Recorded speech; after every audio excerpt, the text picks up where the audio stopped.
ጤና ይስጥልን ክቡራትና ክቡራን አድማጮቻችን፣ ይህ ሳምንታዊ የባህልና ኪነጥበብ ፕሮግራማችን ነው። በዛሬው የባህልና ኪነጥበብ ፕሮግራማችን የማህበራዊ ጉዳይ ሰራተኛ ከሆነው እንዲሁም ባላደራዎች የተሰኘ መጽሐፍ ካዘጋጀው አቶ ሽሙኤል ምህረት ጋር ቃለ ምልልስ እናካሄዳለን። ጤና ይስጥልን አቶ ሽሙኤል፣ እንደምን አለ? ጤና ይስጥልኝ ሰጠኝ፣ እንደምን አላችሁ? አንተም ባልደረቦችህም? እኛ በጣም ደህና ነን። እናንተ እንዴት ነህ? እግዚአብሔር የተመሰገነ ይሁን፣ ደህና ነኝ። ጥሩ። እንግዲህ መነሻው ለመጥቀስ እንደሞከርኩት ባለ አደራዎች የተሰኘ የቤተ እስራኤሎች ታሪክና በኢትዮጵያ ውስጥ ሲኖሩ ያሳለፉትን የስደት ጊዜ የስደት ዘመን የሚገልጽ መጽሐፍ አዘጋጅተህ ለንባብ አብቅተሃል። ባለ አደራዎች ያልካቸው እነማን ናቸው? በጣም ጥሩ። እንግዲህ እንደሚታወቀው በኢትዮጵያ በስደት ዘመን ስንኖር ያው 2500 ዓመት አሳልፈናል እያልን ነው የምንማረው፣ የምናውቀውም እንደዛ ነው። ምክንያቱም 2500 ዓመት ማለት በጣም ብዙ ጊዜ ስለሆነና በ2500 ዓመት ውስጥ ሃይማኖታቸውን አደራ እያሉ ከልጅ ወደ ልጅ እያስተላለፉ ለተተኪው ትውልድ እያስተላለፉ እንደገና የሃይማኖት መሪ የነበሩት ለሚቀጥለው የሃይማኖት መሪ እያስረከቡ በአደርነት ነው። እንግዲህ በጣም ይሄ አደራ የሚባለው ቃላት የሚታወቀው በዚህ ምክንያት ነው። ስለዚህ እኔም ራሴም የደረሰኝ ስለሆነ ነው። ለምሳሌ በትምህርት ቤት ስትሄድ ልጄ አደራሃን ማንነትህን ጠብቅ፣ ልጄ አደራሃን ሃይማኖትህን ጠብቅ እየተባለ ነው እንግዲህ ሁላችንም ያደግነው ኢትዮጵያ ውስጥ ስንኖር። ስለዚህ ይሄ አደራ የሚለው ቃላት ከኛ ማህበረሰብ አብሮ የሚኖር ስለሆነ የመረጥኩትና መጽሐፉንም የሰየምኩት በዚህ ምክንያት ነው። በጣም ጥሩ ነው። እንግዲህ ባላደራዎች ያው ከትውልድ ትውልድ አደራ አለብን፣ ከትውልድ ትውልድ ተላልፏል። አሁን እኛም ለሌላ የማስተላለፍ አደራ አለብን። እንግዲህ መጽሐፉንም ልከህልኝ አንብቤዋለሁና በጣም ጥሩ እሳቤ ነው፣ ጥሩ መጽሐፍ ነው። አቶ ሽሙኤል፣ እንግዲህ የኢትዮጵያ ቤተ እስራኤሎችን ታሪክ በብዙ ዳሰሃል። ታሪካቸው ከሌላው የኢትዮጵያ ሕዝብ በምንድን ነው የሚለየው? በጣም ጥሩ። እንግዲህ ሁላችንም በተለይ በትምህርት ቤት የመማር እድል የገጠመን ሁሉ የኢትዮጵያን ታሪክ ተምረናል። እንደምታውቀው ከዚህም ቢሆን የተለያዩ የታሪክ ተመራማሪዎች ስለ ኢትዮጵያ ብዙ ብለዋል። የኢትዮጵያ ታሪክ እስካሁን ድረስ የተረጋገጠ የኢትዮጵያ ሕዝብ ታሪክ ይሄ ነው የሚባል እኔ እስካሁን ድረስ አልገጠመኝም። ኢትዮጵያ እንደሚታወቀው የተለያዩ ነገዶች ከተለያዩ አገር ፈልሰው የመጡ የሚኖሩባት አገር ናት እየተባለም ይነገራል። ይሄን አይደለም እንደዛ ምለው የታሪክ ተመራማሪዎች ነው። እንደገና ከንግስተ ሳባ የሚጀምር ታሪክም አለ። ከዛም ቀደም ብሎ ደግሞ በኖህ ጊዜ የተጀመረ ታሪክ እንደሆነም አድርገው ያቀርቡታል። ከዛም ደግሞ የታሪክ ተመራማሪ ሳይንሳዊ በሆነ ምርመራ የሚያካሂዱት የ3 ሚሊዮን የ6 ሚሊዮን ዘመን ኢትዮጵያ ታሪክ እንደሆነ ያው ብዙ ይነገራል። እኔም ስለዚህ ታሪክ ውስጥ ለመግባት ፈልጌ አይደለም። የኛ የቤተ እስራኤል ማህበረሰብ ታሪክ ግን በጣም ግልጽ የሆነ የታወቀ ለመርማሪዎችም አመች የሆነ እንደሆነ ለመግለጽ ወዳለሁ። በምን መልኩ ነው የኢትዮጵያ ይሁዳን ታሪክ የቤተ እስራኤሎች ታሪክ ከሌላው የኢትዮጵያ ማህበረሰብ ወይም ብሔር ብሔረሰብ የሚለየው? ጥያቄው በጣም ጥሩ ጥያቄ ነው። የኛ ታሪክ የሚለየው በምንድን ነው? አንደኛ እኛ ከ12ቱ ነገደ እስራኤሎች አንዱም ሆነ ሁለቱ እንግዲህ በሚቀጥለው አብራራዋለሁ።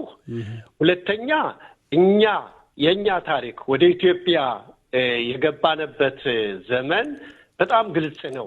የመጀመሪያው ቤተ መቅደስ ሲፈርስ ነው እንግዲህ እኛ ወደ ኢትዮጵያ የገባነ ማለት ነው። እንግዲህ ዓመተ ዓለሙን ለመጥቀስ ያህል 3338 ዓመተ ዓለም ወይም ደግሞ 586 እንግዲህ በእነሱ አቆጣጠር ማለት ነው ከዘመን እነሱ መቁጠር ከጀመሩ በፊት ማለት ነው እና የኛ የኢትዮጵያ ቤተ እስራኤሎች ማህበረሰብ ከኢትዮጵያው ታሪክ የተለየ የሆነው በዚህ ምክንያት ነው። ምክንያቱም ሌላ ምንም መፈለግ አያስፈልገንም። የኛን የ12ቱ ነገደ እስራኤሎችን የመጀመሪያውን ስደት ታሪክ ካጠናነ የኛ ታሪክ መነሻችን ከዛ ነው። በጣም ጥሩ። ሌላው እንግዲህ ያው የመጽሐፉ ብዙ ርዕሶች ስላሉት አለፍ አድርገን ለአድማጮች ያው ለማሳወቅ ነው እንጂ ገዝተው እንዲያነቡት ነው እንግዲህ የሚመከር። ያው እኛ ባጭሩ ለመዳሰስ ነው። ሌላው ተስፋና ቅሬታ በሚል ርዕስም ብዙ ሀሳቦችን አንስተህ በመጽሐፉ ጠቅሰሃል፣ ጽፈሃል። ተስፋ ያደረገው ማን ነው? ቅሬታ ሲያደረበት ማን ነው? ተስፋ ሁላችንም ነው። እኔም አንተም የኢትዮጵያ ቤተ እስራኤሎች በሙሉ ስናድግ ሁልጊዜ በውስጣችን አንድ ቀን ኢየሩሳሌም እንገባለን የሚል ተስፋ ነው እየተነገረን ያደግነው። እንደገና ገና ከዛ ከገጠር ከመንደራችን ስንወጣ የቤተ እስራኤሎች የትም ይሁን የትም በቆላም ይሁን በደጋ እያንዳንዱ ሲወጣ ኢየሩሳሌም እገባለሁ የሚል ተስፋ ሰንቆ ነው የገባው። እኔ በሱዳን ያን ሁሉ በረሃ አቋርጠው ከመጡት መካከል አንዱ ነኝ።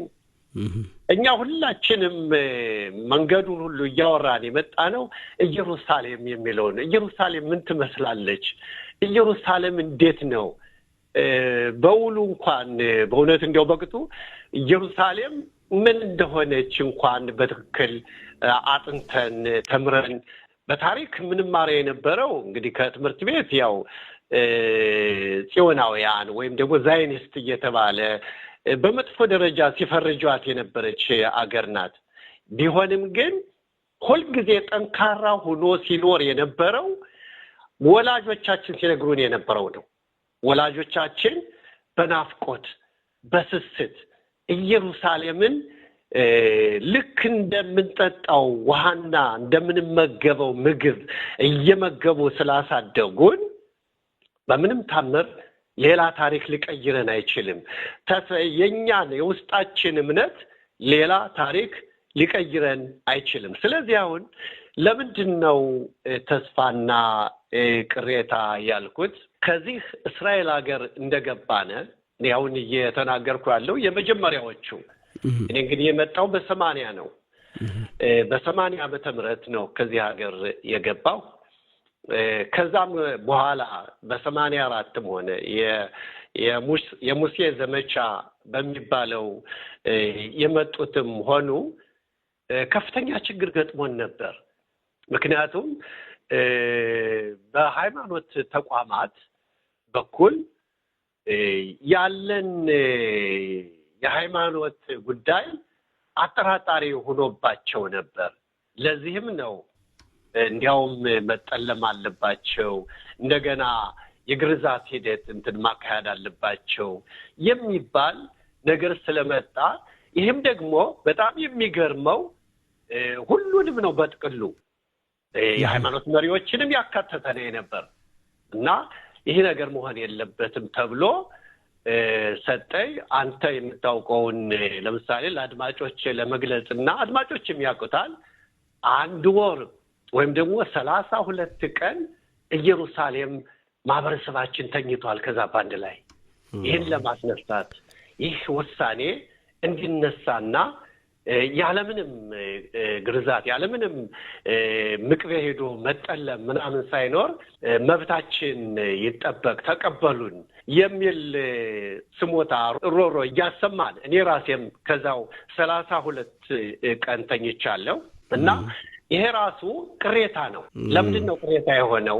አንተ ተስፋ አድርገህ ኢየሩሳሌም እያልክ በናፍቆት በጉጉት ያ ሁሉ ስቃይ ቢደርስብህም ያ ሁሉ ክልት ቢደርስም ያ ሁሉ ህዝብ ያለቀ ኢየሩሳሌም ያ ሁሉ ይቅርታ በሱዳን ሀገር ያ ሁሉ ህዝብ ያለቀ ኢየሩሳሌም የሚለው ተስፋ ግን እንደ ጸና ሆኖ ከዚህ ሀገር ገብተው የገጠማቸው ይሄ ቅሬታ ነው እንዴ ይሄ ተበቀናል ብለን አልገመትንም እንዴት እንደዚህ ሆነ የሚለውን ለመግለጽ ነው በጣም ያያስክበት ሁለቱን ታሪክ ቅሬታውንም ተስፋውንም በጣም ደስ የሚል ነውና ጥሩ ነው በተረፈ አድማጮች ደግሞ ማንበብ የሚፈልጉ ያው ካንተ መጽሐፉን አግኝተው ቢያነቡት የበለጠ ዝርዝር ሁኔታውን ይረዳሉ ቆንጆ ነው ሌላው ደግሞ የቤተ እስራኤሎችን የእምነት አጠባበቅ ባህላቸውና ታሪካቸውን ለብዙ ሺህ ዓመታት እንዴት ጠብቀው እንደቆዩ ዘርዝረሃልና እንዴት ነው ከሌላው ህብረተሰብ ከሌላው ብሔር ብሔረሰብ በተለየ የኢትዮጵያ ቤተ እስራኤሎች በኢትዮጵያ በነበሩበት ጊዜ ይህንን አስጠብቀው ሊኖሩ የቻሉት መጠሪያቸው ራሱ ቤተ እስራኤሎች ተብለው ነው ለብቻ አሁንም ድረስ የሚታወቀውና ይሄ እንዴት እስከዛሬ ሳይጠፋ ቀረ እስኪ አብራራልን በጣም ጥሩ ጥያቄ ነው እንደገና ሰፊ ገለጻ የሚያስፈልገው ጥያቄ ቢሆንም ግን ባጭሩ ለመግለጽ ይሃል እኛ የተሰደድነው እኛ ስል የኢትዮጵያ ቤተ እስራኤሎች ማህበረሰብ የተሰደድነው የመጀመሪያው ቤተ መቅደስ ሲፈርስ ነው የመጀመሪያው ቤተ መቅደስ ሲፈርስ እንደሚታወቀው የባቢሎን ንጉስ ብዙዎችን ገድሏቸዋል ብዙዎቹን ደግሞ በሰንሰለት ያሰረ ያወስዷቸዋል ለስደት ተዳርገዋል ከዛም ወደ ግብጽ አምልጠው ይወጡም ነበሩ ወደ ግብጽ አምልጠው ከወጡ መካከል የይሁዳ ነገዶች ካህናቶች ዛን ጊዜ ቤተ መቅደሱን ሲያገለግሉ የነበሩ ሌዋውያን እንደገና የብንያሚን ግማሹ ነገድ ወደ ግብጽ ሄደዋል የግብጽ ሄዱ መሆናቸውንም የተለያዩ መረጃዎች እንዳሉ እንደገና የታሪክ ተመራማሪዎችም ይሄን አይክዱም እርግጥ የኛም ሰዎች ይሄን ነገር መርምረውታል በግብጽ ሀገር ሲኖሩ ዩቢ የምትባል ከኢትዮጵያ ዳርቻ ኢትዮጵያ ጋር በጣም ቅርብ የሆነ ቦታ ስለነበር ከዛ እንዲያውም ቤተ መቅደስ ሁሉ ሰርተዋል ይባላል በንግድም በጣም ተስፋፍተው ነበር እንዲያውም የዝሆን ጥርስ ሁሉ የኢትዮጵያ ነጋዴዎች እያመጡ እየሸጡ ሲውል ሲያድር ዩቢ የምትባለውን ሀገር ኤሌፋንቲን ብለው ቀይረዋታል ይባላል ከዛ ግብጾች በጣም በጠላትነት ያያዩአቸው እየተነሳሱባቸው ሄዱ ምክንያቱም ቤተ መቅደስ ሰርተው በመሰረቱ ቤተ መቅደስ ከኢየሩሳሌም ውጭ መስራት በጣም የተከለከለ ነው እግዚአብሔር ያልፈቀደው ነው ግን ይህን ትእዛዝ ተላልፈው ቤተ መቅደስ ብለው ሰይመው ሰሩና ከዛ ሙሳይት ያቀረቡ እንስሳቶችን ሲያርዱ ሲያቃጥሉ ሲያዩ እንግዲህ ግብጾች የሚያምኑባቸውን እንስሳዎች ቁርባን ሲያቃጥሉ ሲያዩ ያው ጭንቅላታቸው ፈረሰ በጣም በጠላትነት ተነሳስተው ያው ቤተ መቅደስ ብለው የሰሩትም ፈረሰ እነሱም እንዲሰደዱ ሆነ ምን ጊዜም ስደት ነው ያው ወደ መጀመሪያ ሱዳን የገቡ ከሱዳን እንደገና ወደ ቋራ ተሸጋግረው ቋራ የመጀመሪያ መዳረሻቸው ነበር በቋራ ጫካ ነው ለምለም ነው ጋራ ሸንተረሩ በጣም ጥሩ የሆነና አመች የሆነ ለጊ ወጊ የሌለው ቦታ ስላገኙ ደስ ብሏቸው ከዛ ብዙ ጊዜ ኖሩ ከዛ በኋላ ነው ወደ ሰሜን ወደ ትግራይ እስከ አስመራ ድረስ ተበትነዋል ይባላል በተለይ በጣና ዙሪያ እንዲሁ ተከፋፍለው ይኖሩ ነበር ይባላል አሁን ጥያቄህን ለመመለስ እንዴት ቻሉ የሚባለው የዛን ጊዜ ሌላ ሃይማኖት አልነበረም የክርስትና ሃይማኖትም ገና አልተጀመረም ኢትዮጵያ 500 ዓመት በላይ በኦሪት ተመርታለች ለቤተ እስራኤሎች ጥሩ ድል ነው ነበር እንዲያውም በዘንዶና በእንጨትም ሆነ ሲያምኑ የነበሩትን ቀስ በቀስ ሥርዓተ ኦሪትንና ሕጉን እያስተማሩ ኢትዮጵያ በኦሪት ሕግ ከ500 ዓመት በላይ ተገዝታ ኑራለች። አሁን የመከራው ዘመን መቼ ነው የጀመረው? በአራተኛው ክፍለ ዘመን የክርስትና ሃይማኖት ኢትዮጵያ ገባና በአራተኛው ክፍለ ዘመን የኢትዮጵያ ብሔራዊ ሃይማኖት ተብሎ የክርስትና ሃይማኖት ከታወጀ በኋላ የኢትዮጵያ ቤተ እስራኤሎችም ኑሯቸው በጣም እየከፋ ሄደ። በጣም አስቸጋሪ እየሆነባቸው ሄደ። ስለዚህ ከዛን ጊዜ ምንም የዛ አይነት ችግር ቢገጥማቸውም ቤተ እስራኤሎች ምን ጊዜም ቢሆን በእምነታቸው የጸኑ ጠንካሮች ስለነበሩ ይህንን መከራም ተቋቁመውታል። እንዲያውም እስከ ንግሰት ሁሉም ተደርሷል። በተለይ በጣና ዙሪያና በትግራይ በአስመራ ሌሎችም ሀገሮች እንደነበሩ ቅድም ጠቅሻለሁ። በኋላ ግን ይሄ አሁን ያልኩህ ችግር ሲፈጠር ኢትዮጵያ የክርስትና ሃይማኖት ገብቶ የተለያዩ መሳፍንቶች እንግዲህ ኢትዮጵያ በመሳፍንቶች ብዙ ዓመት የተገዛችና የተስተዳደረች መሆኑን መስተዳደር እንኳን አልለውም በጦርነት የምትኖር ሀገር ናት ኢትዮጵያ።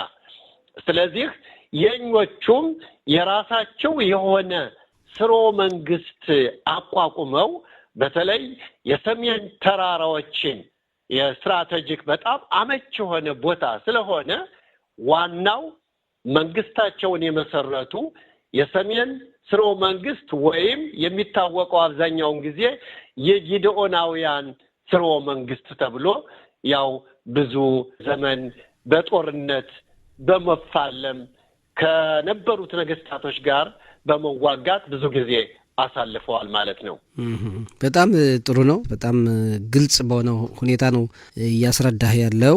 ሌላው ደግሞ በተለይ የቤተ እስራኤሎችን የቀይ ባህር ጉዞም ተመልክተሃል። ብዙ ጊዜ አይወራምና እስኪ ደግሞ ባጭሩ የአባ መሐሪን ታሪክ ያው በሚዲያም ሆነ በተለያየ መንገድ ብዙዎቹ ያውቁታል፣ ብዙም ብለዋል። እኔ የአባ መሐሪ 7ኛ ትውልድ ነኝ። አያቴ ሚታዬ አባ ምህረት ሊቀ ካህናት አባ ምህረት ያው 5ኛ ትውልድ ነበሩ። እንግዲህ ጻድቃኖች ነፍስ ይማር። ከዛ አባታችን ሊቀ ካህናት ቄስ እሸቱ ምህረት ያው 6ኛ ትውልድ ሲሆን እኔ 7ኛ ትውልድ ነኝ። እንግዲህ የኛ ዘር ስል እኔ ብቻ አይደለሁም፣ በጣም ሰፊ ቤተሰብ ነው። የባይሞት ዘርም እየተባለ እንግዲህ ይታወቃል። ያ ሁሉ ዘሩ ከአባ መሐሪ የሚመዘዝ ነው። ስለዚህ የአባ መሐሪ ታሪክ ከላይ ጀምሮ እየተነገረ እስከኛ ድረስ ሁሉ ተነግሯል። አሁን በጣም የሚገርመው ሰጠኝ የአባ መሐሪ ኦሪት ከኛ አሽዶድ ካለው ወይል እስራኤል ከሚባለው ጸሎት ቤት ይገኛል። የሚገርመው ደግሞ አባ መሐሪ ራሳቸው ማንነታቸውን ማን እንደሆኑ ወላጆቻቸው እነማን እንደሆኑ ያስተማራቸው ማን ነው መምህራቸው፣ ወንድሞቻቸውን ስማቸውን በሙሉ በግዕዝ ቋንቋ ራሳቸው ጽፈው ያስቀመጡት አለ። ይሄም የሚገኘው የት ነው? ከኦሪቱ ወደ መጨረሻ አካባቢ ከልዩ ቦታ ላይ ጽፈው አስቀምጠዋል። ይሄ በጣም እንቁ የሆነ መረጃ ነው።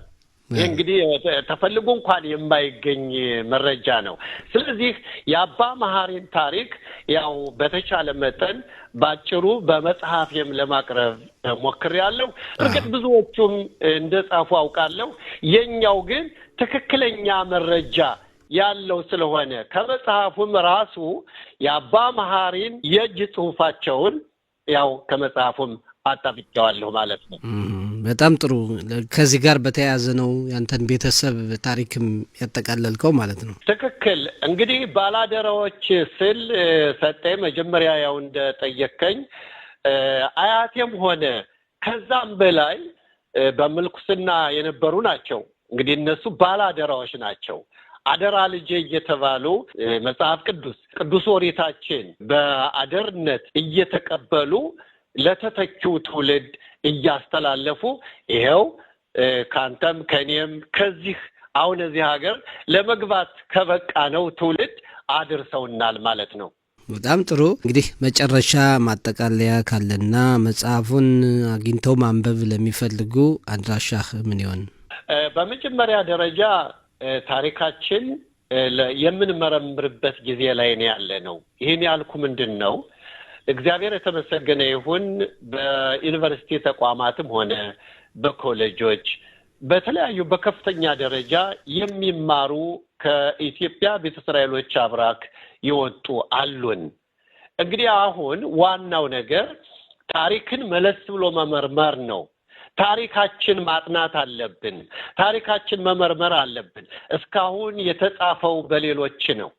ለሌሎችም እየተረጎምንም ሆነ እየተጠየቅን እያስረዳን ሌሎች መጽሐፎች እንዲጻፉ ያደረግን እኛው ራሳችን ነን።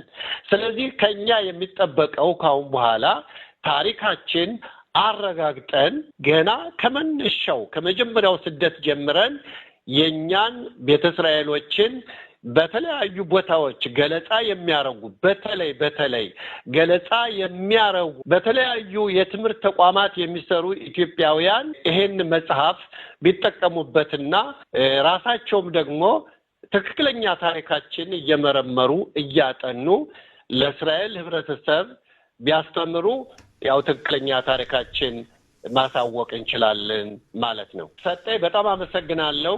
እርግጥ የኔን የስልክ ቁጥር ለሚፈልጉ ሁሉ ማስተላለፍ ይቻላል። በጣም ጥሩ። በጣም ነው የምናመሰግን አቶ ሽሙኤል ምህረት። እንግዲህ በቀጣይ ደግሞ ሌሎችን ታሪኮችን ጽፈህ ቃለ ምልልስ እንደምናደርግ ተስፋ አደርጋለሁ። በሌሎች በዋናው ሙያህ በማህበራዊ ጉዳዩም በቀጣይ ቃለ ምልልሶችን እናካሄዳለን። በጣም ነው የማመሰግን። ሰላም ጊዜ እመኝልሃለሁ። ሰጠኝ እጅግ በጣም አመሰግናለሁ። ለአንተም ሆነ ለባልደረቦችህ የምታደርጉት የማህበራዊም ሆነ በተለያዩ በታሪክም በሁሉም የማህበረሰባችን ታሪክ በግልጽ በዚህ መድረክ እያቀረባችሁ ስለምታሳውቁ እጅግ በጣም እናመሰግናለን። እናንተም ስለምትተባበሩን በጣም ነው እናመሰግን። እንቀጥላለን ቃለ ምልልሳችን ሌላ ጊዜን። ለዛሬው በዚህ እናብቃ። በጣም እናመሰግናለን። አመሰግናለሁ። ቻው።